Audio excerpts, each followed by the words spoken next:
This was an amazing episode. Every scene to me was just exciting and gripping, and wow, what about that ending, boy? Game of Thrones, Season 4, Episode 7, Mockingbird. Oh, so good. So good, and only 3 of them left, my goodness. Well, hello, my brothers and sisters and Starks and Targaryens and all those who lay claim to the Iron Throne of Westeros. I, as always, am Jim, here to bring you another review, recap, reaction, thoughts on the wonderfully written, wonderfully acted, just excellently realized tale that is Game of Thrones. Now, obviously we had a lot of things going on in the last episode, and for the most part, other than a few major running themes, such as, for instance, last episode we had Tyrion's trial, and now we kind of see the aftermath of that in this one. Many storylines and plot lines, unless they're major at that point, do not cross over from episode to episode. So in this episode, we see a lot of characters that we didn't see last episode that we wound up missing out on. So as usual, I'm going to kind of break it down just scene by scene, location by location. And instead of just doing everything from a location, this particular week, a lot of scenes transitioned into other scenes and were very important. So just to talk about location, I think would take away from some of that. So buckle up, strap in, folks. Here we go. Everything opens up with Tyrion in his cell, and obviously it's the aftermath of what's happened with his speech and demanding a trial by combat at the end of the last episode. And his brother Jaime has come to talk to him, and it's nice because during the course of this episode, it's kind of it's Tyrion's futile search for a champion, is what it is. And Jaime says, you know, what the hell? You had a good deal. Why did you do this? You know. And for the most part, Tyrion just wants to see his father squirm. He wants to see his father not get everything he wants. Because he goes, you know what? Yeah, the deal is that then you go and renounce your title as Kingsguard and become, you know, the heir apparent and go off and run Casterly Rock and everything else, and which Jaime we know didn't want to do. And he's destined to a life of servitude that he can't ever leave until he dies, of course, in the cold, frozen tundra of, no, not Green Bay, the north over there, where, you know, at the wall. So it wasn't really a great deal for him anyway, and I think for him, in the way he explains it, was that it was really more of just to spite his father and to ruin his father's plans, because, of course, Tywin had expected all this to happen to begin with. If he built a big enough, strong enough case and let enough of these fallacies and just false testimony like from Shae come against Tyrion, he knew that Jaime would eventually come to him caring for his brother, and then he'd be able to strike a deal and get what he wanted in the end. Because, see, in the end, for Tywin, this is not good to drag the Lannister name through the mud, but, like a few episodes ago, Tyrion said, father never, always can take advantage of a bad situation, always knows how to, like, kind of spin it in a good way. Tyrion's going to be on trial no matter what. The Lannister name is going to be kind of, you know, held in not as high of a regard for quite some time now, no matter what, you know, probably as it was for years and even until today after Jaime wound up, you know, killing the Mad King, Aerys Targaryen. So, but Tywin, though, is smart enough to realize that he might be able to get what he wants to begin with, which is Jaime taking his rightful place at Casterly Rock as his heir, and then, of course, Tyrion kind of being gone and just out of his sight, as he's never really been able to do much with him. When he was younger, he hoped that he would just die. He said several times he never wanted him to begin with, but it was really more of a, well, you're a Lannister, so I can't, you know, I couldn't just frickin' drown you. You know, I mean, it was really, really sick shit, but anyway, what winds up coming from this whole conversation was that, you know, Tyrion kind of suggests and asks, like, if Jaime could be his champion. And Jaime's like, I can't beat a stable boy left-handed, you know, let alone, you know, who we're going to have to go against, which they wind up cleverly going into as far as who's going to be taken. So, and then Tyrion goes and he says, oh yeah, is it Sir Meryn Trent that, you know, that she's going to choose for a champion? I'd love to see, because he says, oh, don't worry about it, I'll just get Brom, you know, and he says, I'd love to have Brom kill him. And that'd be great, because if you remember back in Season 2, when Tyrion got appointed as the Hand of the King, and he walked in on them, on Joffrey, and those idiots just tearing Sansa's clothes off, and Joffrey with a crossbow pointed at her head because of some shit that had happened from her brother, you know, in a battle that Robb had won. You know, Sir Meryn Trent was the one that he tried to stick up for the king, obviously, and if you remember, Tyrion told Brom, if he speaks again, kill him, you know. So that would definitely be a cool fight, but I think it'd be pretty one-sided, because we know that guy's he's really just all flashy armor, and that's about it. But anyway, so he winds up finding out that, of course, Jaime can't do it, do it for him. And Tyrion, I think in Tyrion's mind, he wouldn't want Jaime to lose to the Mountain anyway, which is who we find out is going to be the champion for Cersei, for the realm, however you want to do it, because Cersei's the one that's actually accusing him of this of the regicide. So anyway, but we wind up finding out, though, like I said, Jaime is not up to the task. He doesn't feel like he's up to the task. And Tyrion, I don't think Tyrion would ultimately want him to wholeheartedly.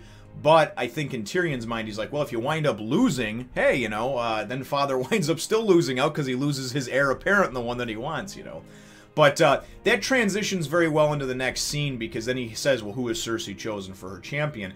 And we wind up seeing, and I believe he's been recast, and I want to say maybe twice even, since the first season when we saw him at the jousting tournament when he cut the horse's head off.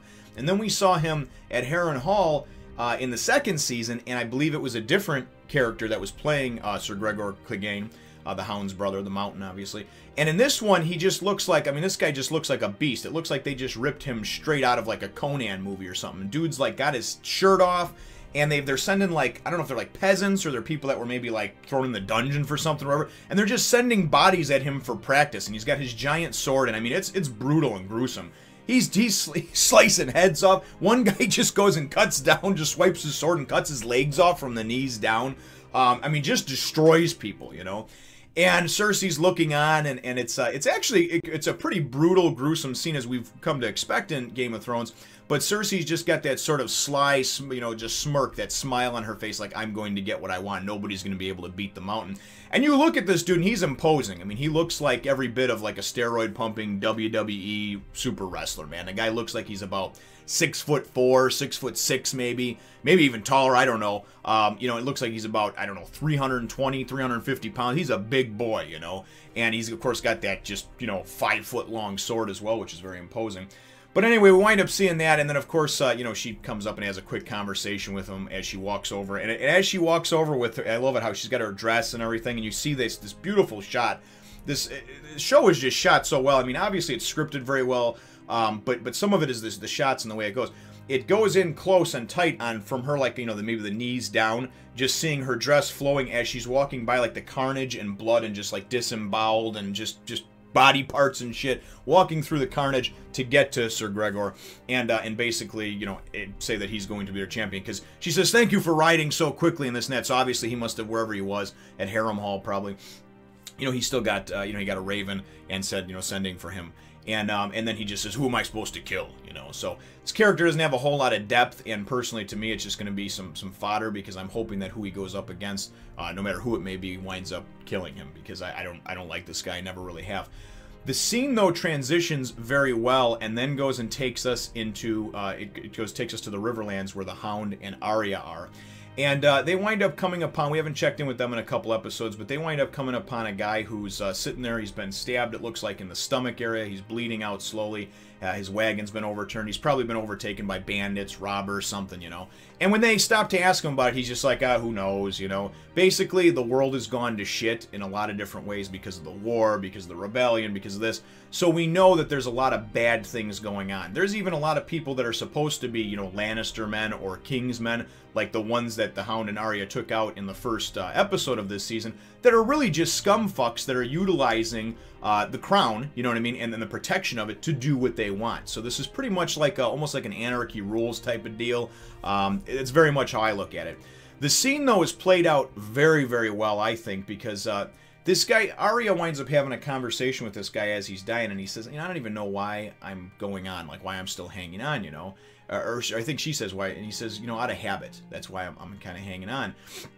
And they get into this real deep conversation about how there's going to be nothing, but something is better than nothing. Arya basically is saying that nothing is just nothing. It's a very it's from like a philosopher's point of view, Well, if there's nothing, there's nothing. There's nothing there. There's no joy, there's no hatred, there's nothing. There's no sorrow. And she's trying to explain that something, some kind of feeling, even if it's pain, even if it's sorrow, even if it's hate, even if it's whatever, because that's what's keeping her going right now. She thinks or knows that the majority of her family is dead, has been killed, and she holds on to what she has with hatred, with negativity, with the hatred, with with saying the names of all these people that she wants to kill, that she wants dead. That is what drives her and moves her forward. And as a young girl too, it's got to be very difficult, I would think, because you grow up in this sheltered environment as she did, kind of, even though she was a tomboy, still kind of being a lady of a castle, of a keep of Winterfell, and then all the series of events that have happened to her over the last few years. It's absolutely terrible when you think about it. But that's her path, and her path right now is taking her down. I think down the rabbit hole a little bit, down into the mouth of madness, over the edge, and it really is. So after they have this conversation, the Hound gives the guy a drink and gives him a drink of water. The guy says he wishes it was wine. The Hound says, me too. Winds up stabbing the guy, right? As they're getting, and this was actually good because it kind of took me aback, because they had seen and surveyed and there was no one in the area. Now, if you remember in the last episode, there was a price, a bounty put on the Hound's head, right, by Tywin Lannister of 100 silver crowns, I believe. And anyway, so we wind up seeing that enacted as the Hound goes and stands up, and some dude jumps up on his back, and I don't know if he bit into him or if he tried to rake and scratch at him. It looked kind of like he bit him, And the Hound goes and just takes the guy out, And then there's this other guy that was with him, and that's how he finds out about the bounty, because he's like, you know what? There's a bounty on your head from the, for you killing some Lannister men. And the Hound's like, and you thought you were gonna take me out? That's what I loved, It's like by jumping on my back with this other guy over here.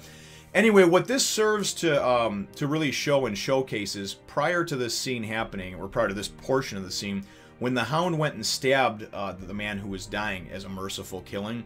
As he pulled his dagger out and wiped it on him, wiped the blood off of him and everything, he looked at Arya and he said, through the heart. That's where you got to do. You got to aim for the heart if you want to kill somebody, for a quick death or whatever, right?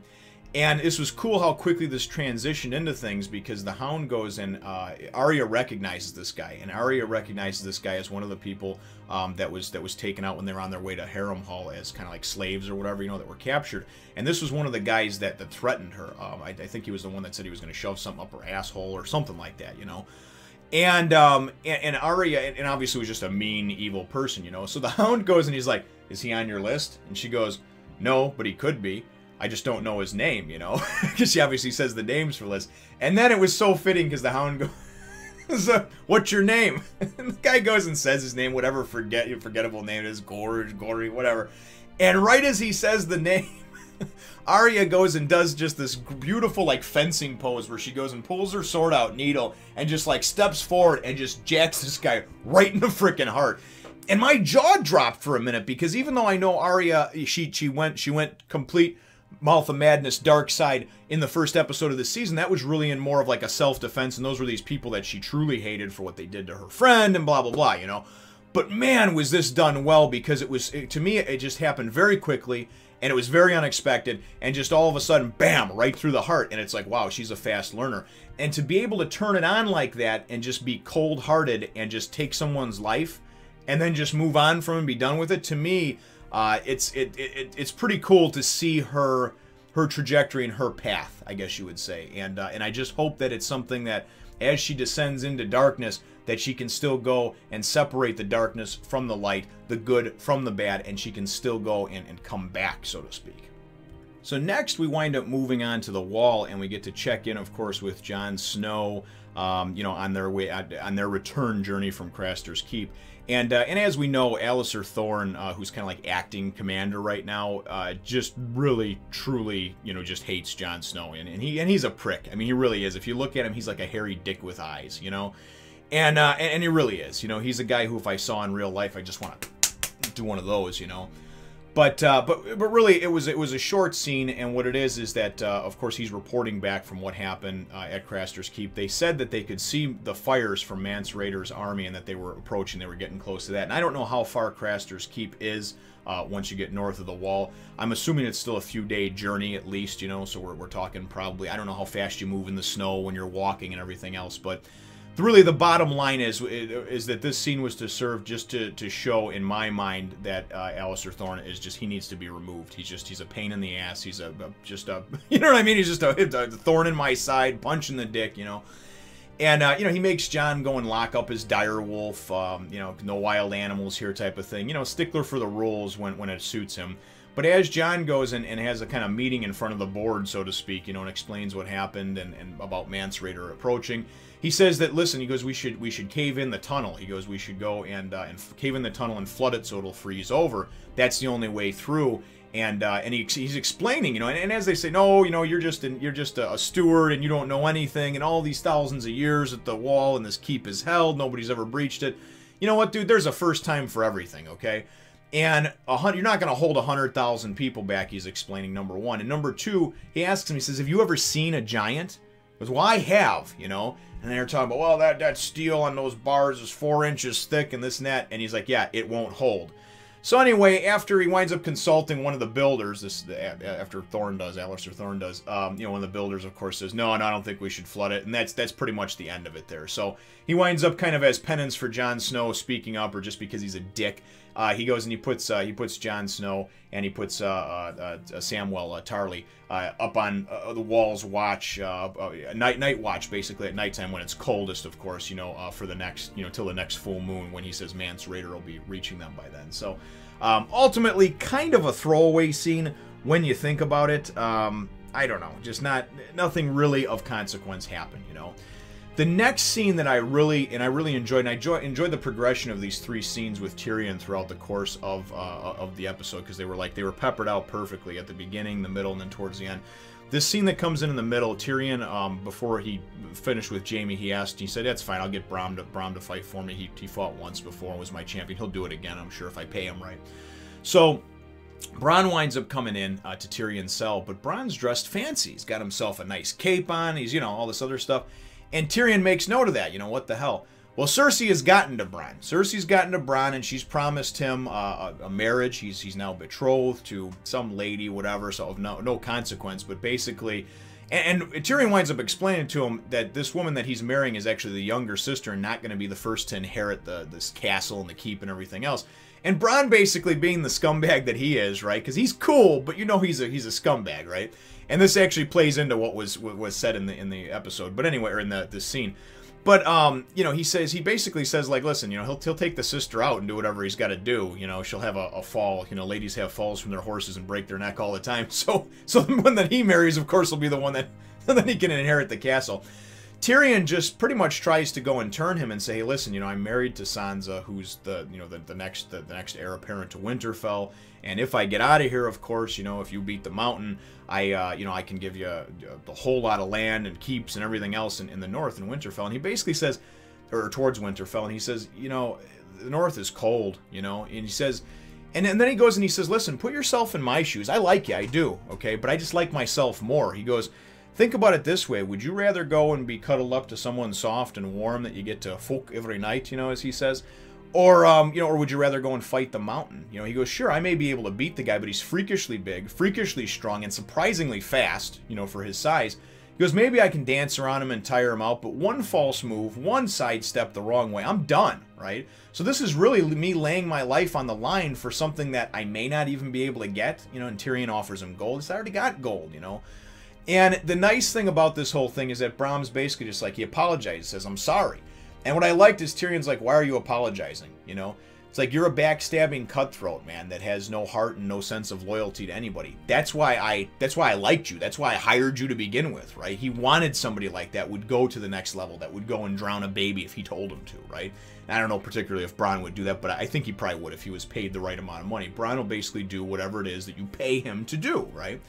So the scene was done very well, and what it does is it shows you the slow, just sort of your heart sinks for Tyrion, because Tyrion at this point is just like, all right. I mean, at the end of the scene, he's like, because then Bronn's like, what are you going to do? And he's like, I guess I'll have to fight them. I guess I'll have to try to kill the mountain myself. And which is obviously just laughable because Tyrion's like 3 feet tall, you know what I mean? And he's not going to take out the mountain, The mountain would be lucky if 2 guys can take him out that are normal size.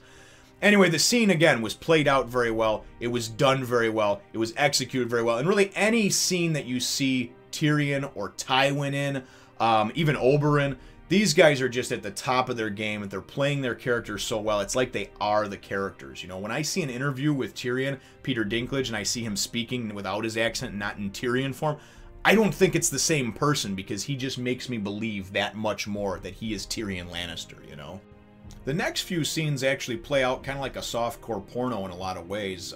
You know, something that you would see on like Skinamax or something late night. For those of you that don't know, that's just perverts terms for Cinemax, which always seems like later on at night. You know, are always playing some kind of skin flick, some kind of rated R, but this is almost NC-17, you know? So, and we all know Game of Thrones doesn't shy away from that. We wind up seeing back in Meereen, we see Daenerys, and as she walks into her wonderfully lit, you know, nice soothing looking bed chambers, who is there other than Daario Naharis? And he's got some flowers in hand that he says he swam a mile to get. It's some island offshore, and she's like, don't do that again. And she's real cold to him. But you could tell by some of her just body language and some of her facial expressions in the last couple episodes that she kind of wants the D, man. She kind of wants him, you know? But I think it was for her, it's very much keeping up appearances that she's this strong woman and that she won't be swooned and wooed by this mercenary, you know. Anyway, she asks, "Why are you here?" And he says, "Listen," he says, I'm here because basically there's only two good things that I'm good at, and that's killing, murder, and loving, right? You know, so women and killing or whatever he says." So he doesn't want them to stay there because she's got the second sons just patrolling the streets and basically going and locking up people that, like, you know, aren't listening to the rule. Kind of like, you know, patrolmen, cops, right? Security guards. He's like, "Send me after your enemies. Let me kill them," you know? And she says, you know, and then she says something to the effect of, "But you pledged your sword to me in this net." And he said, "And you'll have it until the day I die." And I love that because it was one of those, like, what do you call those double...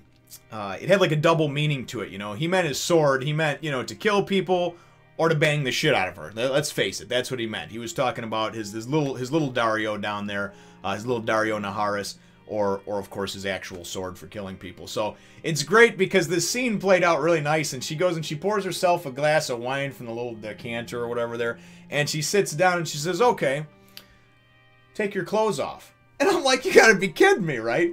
And this is so funny because some of these scenes, my 13, almost 14-year-old, he watches it with me and my wife now, and some of these scenes, you know, they are pretty rough and pretty raw, and he still gets embarrassed by any type of nakedness, especially when he's around his parents. So whenever they show somebody naked, especially if it's a guy, they always happen to show the ass shot, right? And I'm always like, oh man, that dude has got such firm butt cheeks.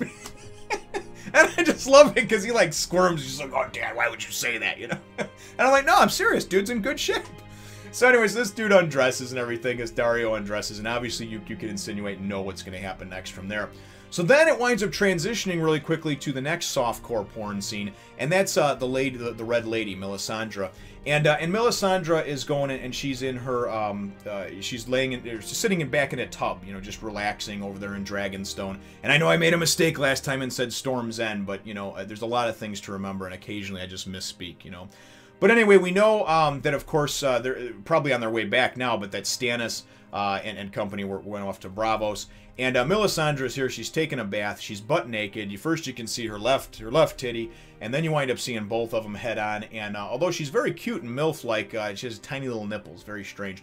Anyway, you have breasts that big. Your nipples shouldn't be that tiny. You can hardly see them.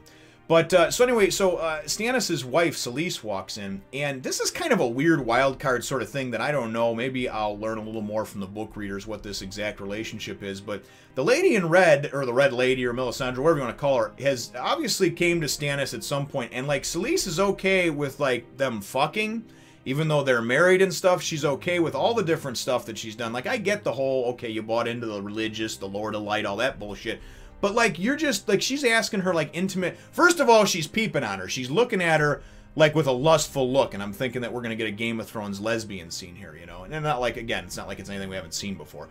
But she's kind of peeping on her the whole time when she's in the bath, when she gets out of the bath.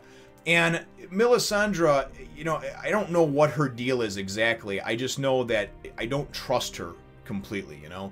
Because then, especially in this one, she winds up going on and explaining to Selyse that several of the potions and things that she has, a pinch of this in the fire makes you see this.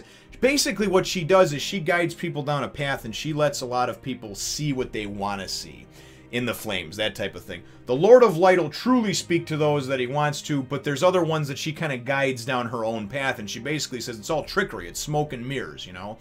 So then Selyse asks, well, did you do that to get, you know, because she explains this one potion that'll make a man want you. Did you do that to Stannis? And she says, no. Which is like a slap in the face. It's like, no, bitch. I'm just hot and I got nice titties, right? And you look like, you got ran over by a bulldozer. Anyway, hey, listen, I'm not here to judge, But they make Selyse out to be this very not attractive type of woman, I guess, let's put it that way. So anyway, as this scene goes and plays out, really what the crux of it was, and the point was, is that the daughter that has the weird scaled face, and I don't know if that's just the way she was born or that she was burned at some point. Basically, Selyse is ashamed of her, wants to leave her behind when they go on their upcoming journey. And again, I'm hoping that, and they're not going to go attack King's Landing again. That's stupid. You already got beaten in Blackwater. I'm thinking they're going to go up north and see what they can do up that way. But because we know at the end of season 3, Stannis had wound up getting the Raven from the Wall and knew about the White Walkers and Mance Rayder and everything else coming. So, and that's a story for another time. But really, what this winds up serving is that Melisandre has Selyse look into the flames with her and basically says, here, look in and don't look away. See what you see. The Lord of Light, you need to bring your daughter with because the Lord of Light needs her. So I'm assuming that means some sort of sacrifice, that she's going to be used as some sort of sacrificial lamb somewhere along the way. Don't really know. But, so anyway, so that softcore porn scene winds up transitioning into the morning after scene with Daenerys. And Jorah, who many people say that he's been in the friend zone and everything else, I look at it as like, I don't think he ever really wanted to bang Daenerys. And if he did, it's kind of gross because Jorah's got to be like 50. And Daenerys looks like she's about like 19, so yeah, whatever. I mean, it's I'm not even going to get into it. It's not a good comparison to make, but I've never seen it that way personally. I know many people have, though.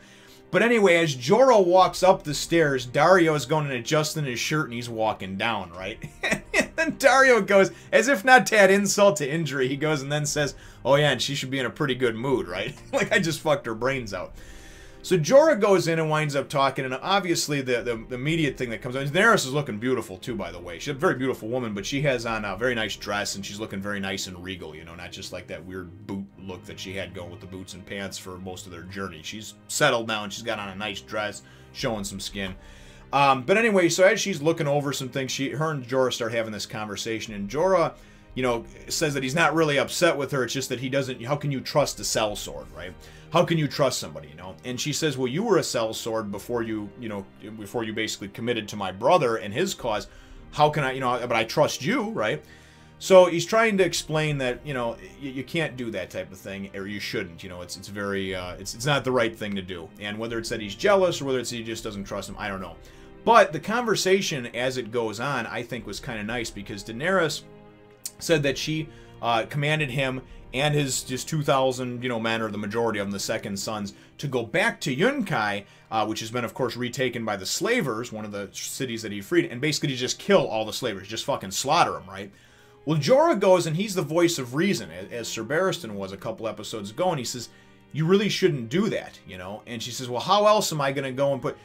And what he's trying to explain is that you don't just go and all these people have known, these the people that are slaves have known is violence, right? And so you're going to go and you're going to battle and combat the violence that they've known with more violence, right? And trying to take the people out of power. What he's trying to explain is that more people will just move into power. You know what I mean? These people don't know how to act on their own and everything else. So really what it is that he winds up convincing her, and she does a complete 180, and I thought this was great, that they're going to be given a choice now. They're going to be given a choice to basically live by her rule. Live in her new world or die in their own, or their old one, the one that they know, right? And I thought that was a very powerful, very good line. And then she goes and tells Jorah to go let Dario know, and then says, tell Dario I changed my mind. And then she goes, no, wait. Tell Dario you changed my mind. And I think that's her wanting to make sure that Jorah still feels good about himself and still feels like he has a say in things.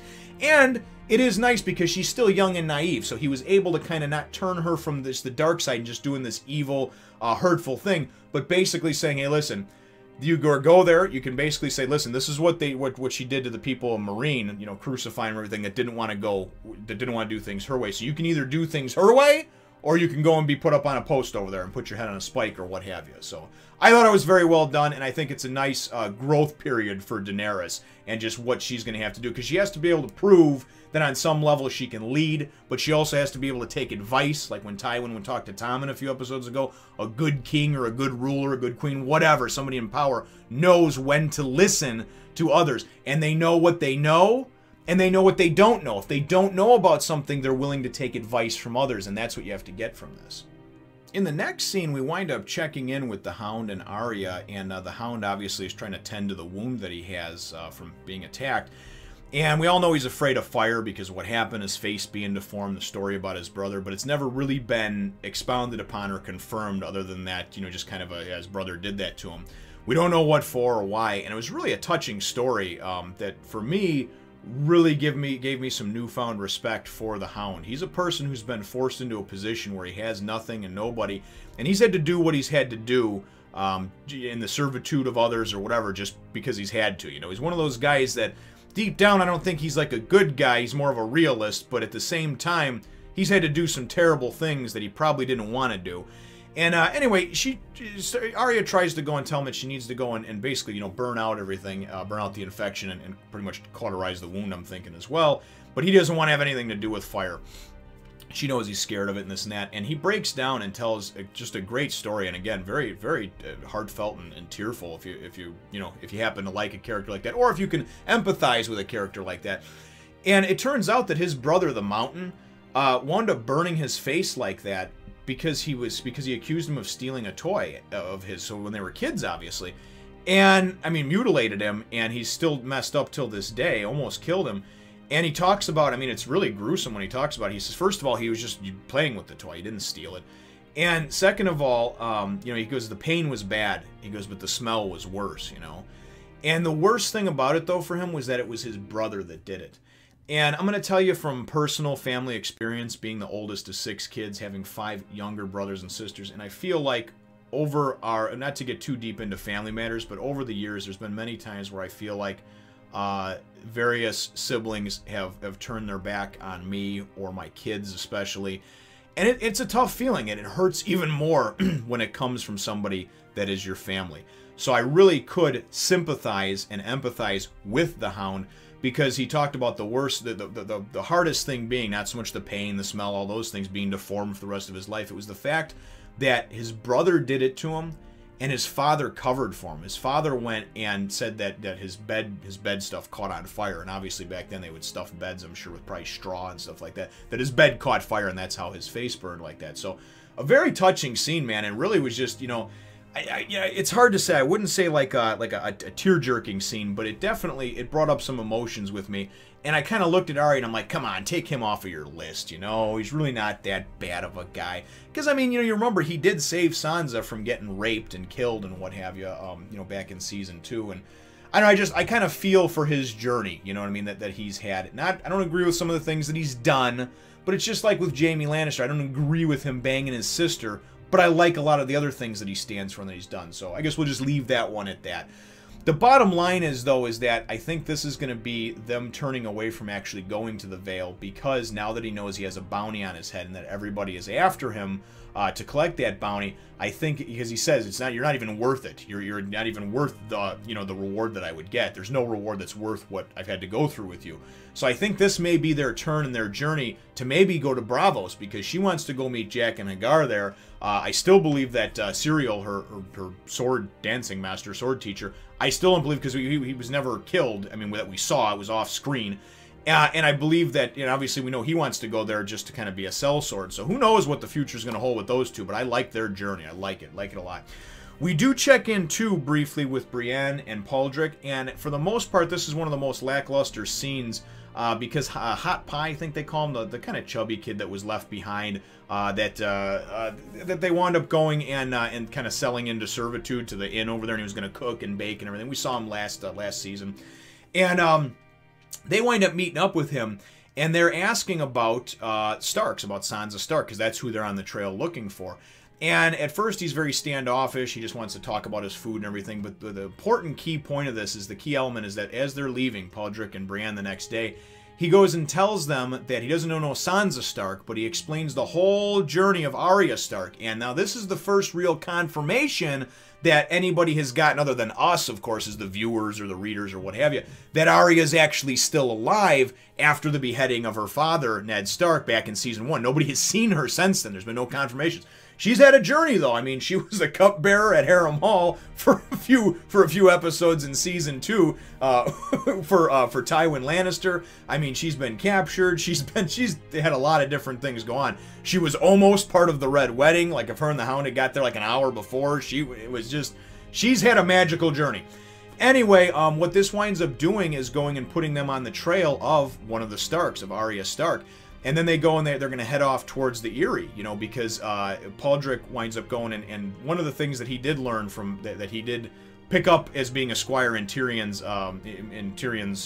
employ, was that he had to learn all the different families and basically who hated each other, who had money, who this, who that. So he knows that her Aunt Lysa Arryn is like the last living relative with money and the ability to protect her and this and that she might have gone to or gone towards. And the last, obviously, that anybody saw, that Hot Pie saw, was that she was with the Hound. So I thought it was very cool, and it puts them on the right path, you know. So it was done well. It was done well, I think.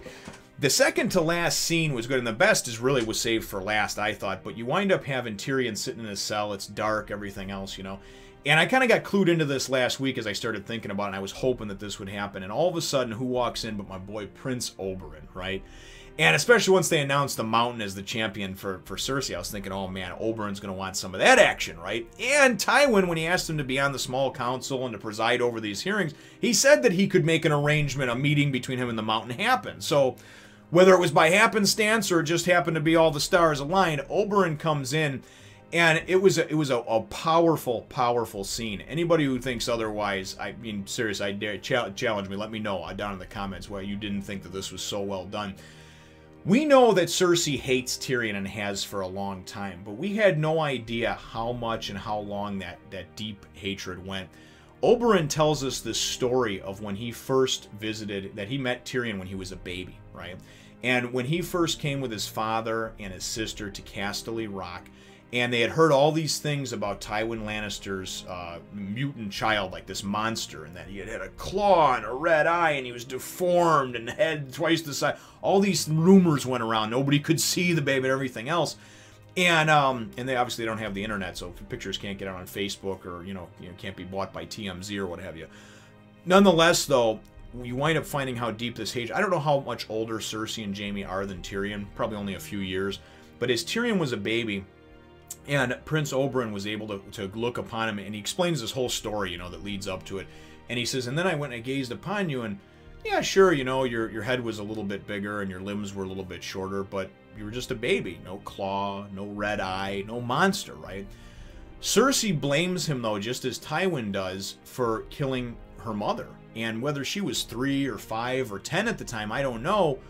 But she has hated him since he was born. I guess she actually went and pinched his little ding-a-ling so hard that, he thought it was going to pop off. That's what Oberyn said, until Jaime stepped in and said, stop it, Cersei. So Cersei has hated him and wanted him to die since he was born.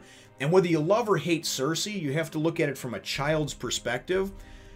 When a child goes and looks and sees and blames this person, this monstrosity, because that's what it was. That was the word going around in the castle, right, where she lived at Casterly Rock. And then you find, and then you think, and you hear things like, oh yeah, well, your mother died in child giving birth to this monster, right? She had a deep-seated hatred for him from day one, before she even got to know him, and has wanted to see him die for like 40 years. So she's finally going to get what she wants, is what Tyrion says, and Oberyn says maybe not. The thing about this, and the other thing Oberyn said too, is that he goes, and it was when he was talking about the claw and the eye and all these rumors that were going on, and you had male and female parts, and Tyrion goes and he's like, well, that would have made things a lot easier, wouldn't it, right? So, and when Oberyn walks in too, it's so great too, because he says, he says, I thought you'd be in the brothel this time of night, and he says, well, I visited it and this and that and checked it out, and I figured I'd come visit you.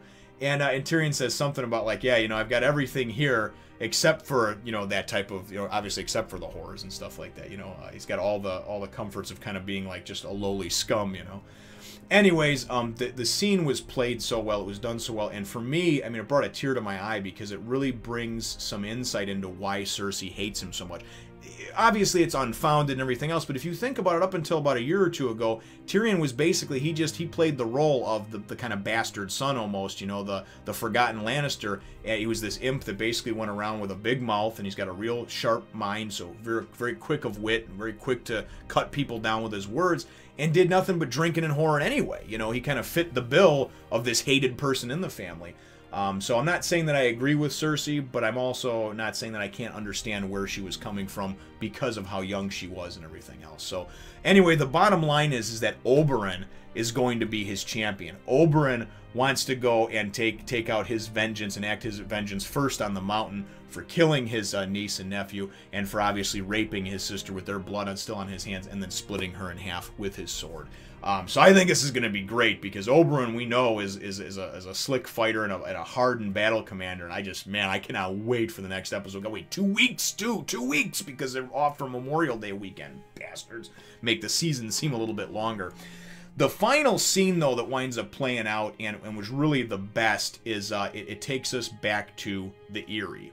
And we see a scene that's, again, shot very well as there's snow falling, and we see Sansa against kind of the pale backdrop of the snow, the kind of whitish blue almost. You see her beautiful red flowing hair that looks redder than ever, too, by the way. And she's out there and she's building like a snow castle that looks like Winterfell, trying to do it from memory. She hasn't been home in so many years and this and that. And again, they don't have Google, they don't have the internet, they don't have Google Maps. She's trying to build it from memory, right? So that little weird-ass Robin Aaron, obviously the kid that was breastfeeding when he was like 9 or 10, and it looks like he's just like, I don't know, maybe he's like autistic or something like that. He looks like he looks and sounds like he's just not all there. You know what I mean? Couple sandwiches shy of a good picnic, right? So he comes out, and there's this kind of uncomfortable scene between the two, because I don't think this kid's a very good actor, and I don't think Sansa's really top-notch either, but she's growing on me. I like her. But really what winds up happening is this kid's just obsessed with moon doors, moon doors, moon doors. He doesn't understand, because he hasn't been out of the Eyrie, that like the rest of the world doesn't just have a moon door that you make people fly and throw them at. That's been like a game to him, right? Especially because he's not all there. So he talks about, oh, well, let's put a moon door in Winterfell, and he kind of goes to do it, and he winds up breaking one of the towers or whatever. So then Sansa gets pissed off, and she's like, well, you broke it, you know? And he's like, I didn't break it. This is breaking it. And he goes and has a little tantrum and starts kicking it, and you know, maybe he wants some mama's milk or something. But so Sansa winds up slapping the kid, right? He goes and runs off. Oh, I'm gonna tell mommy. And then Littlefinger appears just majestically, right? And Littlefinger's looking all suave, man. His mustache is all trimmed up. The sides are looking good. Littlefinger, man.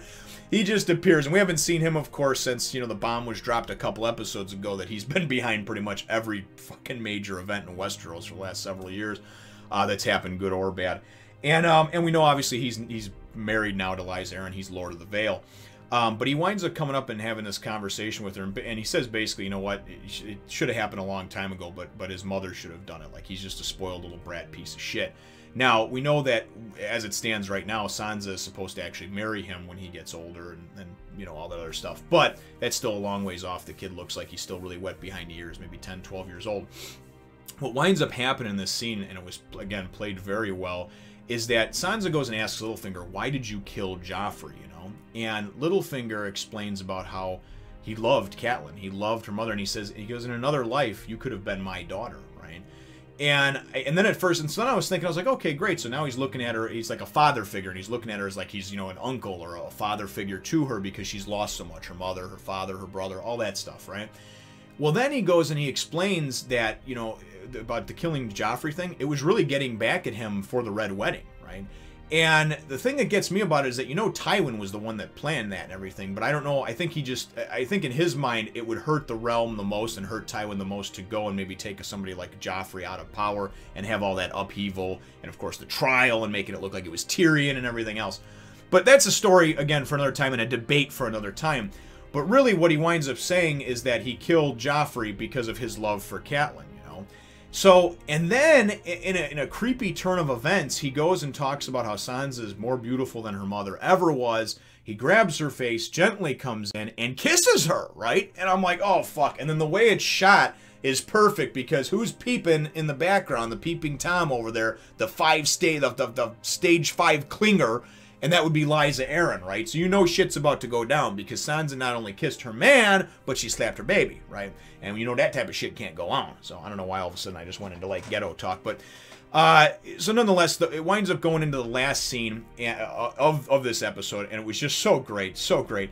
And some of the guys later on our live kind of discussion video are going to be like, I told you so, because we all felt like this was coming, but I didn't think it was going to happen for maybe another episode or two.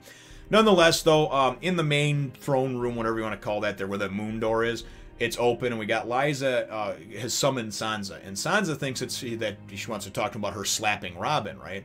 So then there's this really kind of creepy exchange where she's got Sansa looking out the moon door, and she asks her if she knows how far it is, how high up, you know. And because you remember, the Erie's built on a mountain, right? And that moon door just drops down to the rocks below and hundreds of feet. So she talks about how sometimes people, when they hit, they just like splatter apart, but sometimes they'll find like a head just still there intact with its eyes staring, and it's really creepy, right, when you think about it, because they just toss people out there that, you know, oh, you stole something, and we're going to drop you out the moon door, you know. And we know the kid's crazy too, so the kid just likes seeing people fly, right? So anyway, so as Sansa explains, you know, and apologizes for hitting Robin and whatnot, she's like, that's not what I'm talking about. I saw you kissing Peter, you know? So Sansa's like, no, you don't understand. He tried to kiss me, and I pushed him away, and she's like, liar, liar, and she just starts going crazy and holding Sansa out over the moon door, calling her a whore, and once of this, and blah, blah. He's never going to love you, and blah, and oh my God, it was just crazy, right? And I'm sitting here thinking, oh my God, is she going to drop Sansa out over this thing? Then all of a sudden, who appears but Littlefinger himself, Peter Baelish. And honestly, and for a real quick side note here, for some reason, the way Sansa talks with her the way she says Littlefinger, when Lysa said, what has he done to you in the last episode or a couple episodes ago, I just wanted her to say something to the effect of, he stuck his little finger in my ass, or in my arse, or however they talk. I don't know why, I just want somebody to use that line. And I know Littlefinger is like his little moniker, his little name, but I want them to go and use it in the context of his little finger being his little wiener, you know? Anyway, I don't know why I got off on that tangent, but get back to the matter at hand. So she's hanging out over the door, over there, over the moon door, about to be thrown off, and Littlefinger comes in and he tries to go and just calm the situation down, you know, and he's like, listen, you don't understand, just let her go. I'll send her away, I promise, you know, and makes all these promises, just telling Lysa what she needs to know, or what she needs to hear so she'll let Sansa go, but not in a bad way, over the moon door. And Lysa's just like, oh, you know what, and she's basically like, I'm the only one that's ever loved you. Catelyn didn't love you, Peter, she's not gonna love you.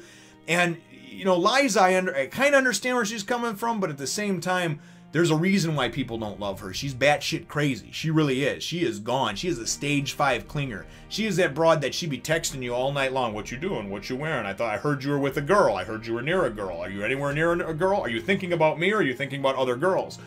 She's very, very crazy. You know, she has just gone off the crazy train, off the rails on the crazy train.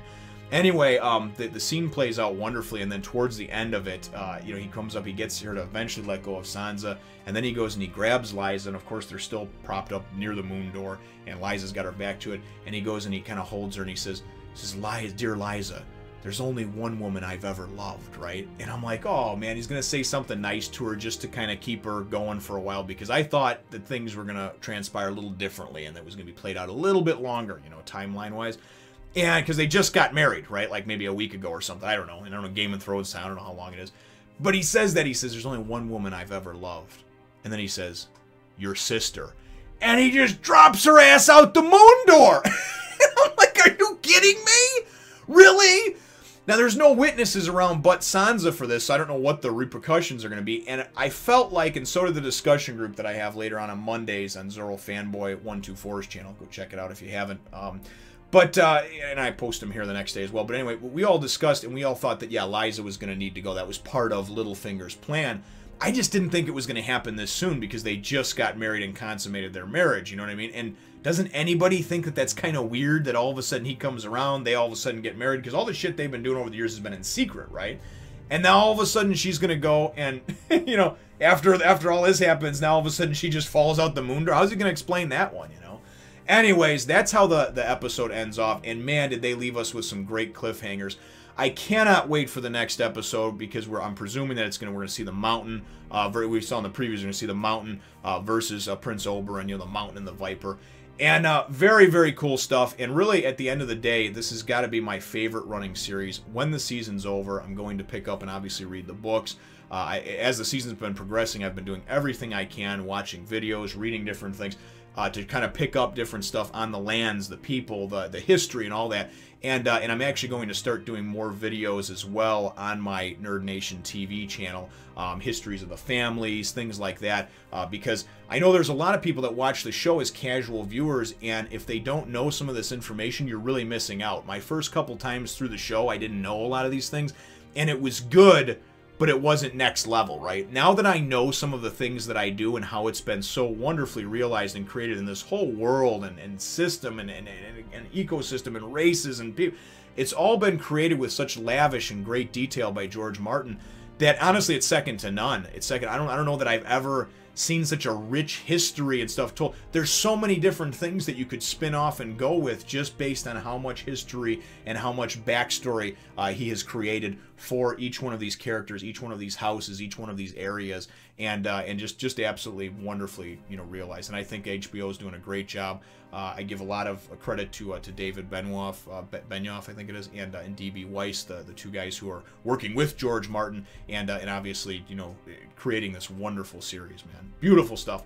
Anyway, enough for me today. My episode question, for those of you that have stuck around long enough and listened to my rambling, is really, what are your thoughts on Littlefinger and, of course, him just doing away with Lysa and how he's going to be able to cover that up? And also, what are your thoughts on the Mountain and Oberyn, of course, going toe-to-toe? Those are my two questions for you. Please answer them if you feel so compelled, in the comments down below. Feel free to hit the thumbs up, the like button if you should think that I deserve it, and subscribe if you haven't done so already. We look forward to catching all of you in the next Fun Nation. Remember to follow me on Twitter, Facebook, Instagram, and my other channels as well.